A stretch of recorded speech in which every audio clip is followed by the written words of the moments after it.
Hello friends, എല്ലാവർക്കും പുതിയൊരു വീഡിയോയിലേക്ക് സ്വാഗതം. ഇപ്പോഴിതാ അഭിഷേക് ജിൻഡോയെ കുറിച്ച് പറയുന്ന കുറെ കാര്യങ്ങളുണ്ട്.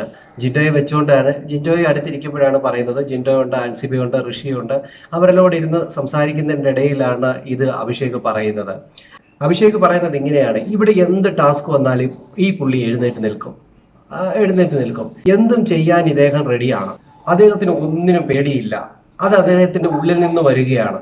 ഒരു ക്ലാസിക്കൽ ഡാൻസ് കളിക്കണോ, അത് വേണമെങ്കിലും ഇദ്ദേഹം പഠിച്ചിട്ടില്ല, എന്നാൽ അത് പഠിച്ചിട്ട് അത് കളിക്കും. അതിനുള്ള എഫേർട്ട് ഇദ്ദേഹം അധികമായിട്ട് എടുക്കും. അങ്ങനെ പഠിച്ച് ചെയ്യാനുള്ള ഒരു മനസ്സും ഇയാൾക്കുണ്ട് എന്ന് അഭിഷേക് പറയുന്നു. അതോടൊപ്പം തന്നെ പറയുന്നുണ്ട്, ഇദ്ദേഹം വീക്കെൻഡ് എപ്പിസോഡിൽ പല ഡയലോഗുകൾ അടിക്കുമ്പോഴും അവിടെ ഇരുന്നുകൊണ്ട് പ്രേക്ഷകർ കൈയടിക്കുന്നതായിട്ട് നിങ്ങൾ ശ്രദ്ധിച്ചിട്ടുണ്ടോ എന്ന് ജിൻഡോയോടും അതോടൊപ്പം തന്നെ അൻസിബയോട് ഋഷിയോട് ചോദിക്കുകയാണ്.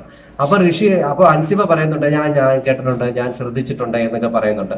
അപ്പൊ അഭിഷേക് പറയുകയാണ്, അത് നമ്മൾ മനസ്സിലാക്കണം. അത്രമാത്രം ഇഷ്ടമുള്ളത് കൊണ്ടായിരിക്കുമല്ലോ അവിടെ പ്രേക്ഷകർ കൈയടിക്കുന്നത് എന്നാണ് അഭിഷേക് അവിടെ പറഞ്ഞു വെക്കുന്നത്. അപ്പൊ അൻസിബ പറയുന്നുണ്ട്, ഇതൊക്കെ കേട്ടോണ്ട് അതിരുവിട്ട പ്രയോഗങ്ങളൊന്നും പാടില്ല എന്ന് ജിൻഡപ്പനോട് പറഞ്ഞു കൊടുക്കുന്നുണ്ട്.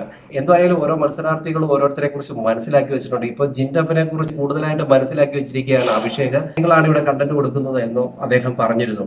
അതോടൊപ്പം തന്നെ നിങ്ങളെ എനിക്ക് ഇഷ്ടമാണ് എന്നുകൂടി അഭിഷേക് നേരത്തെ പറഞ്ഞിരുന്നു.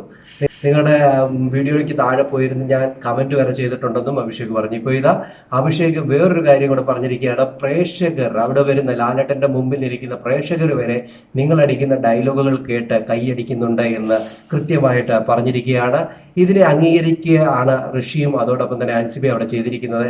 എന്തുവായാലും നമുക്ക് കാത്തിരിക്കാം. എന്തുവായാലും ഇനി എന്തൊക്കെ സംഭവിക്കും നമുക്ക് കാത്തിരുന്ന് കാണാം. അടുത്തൊരു വീഡിയോയുമായി എത്തുന്നവരേക്കും ബൈ.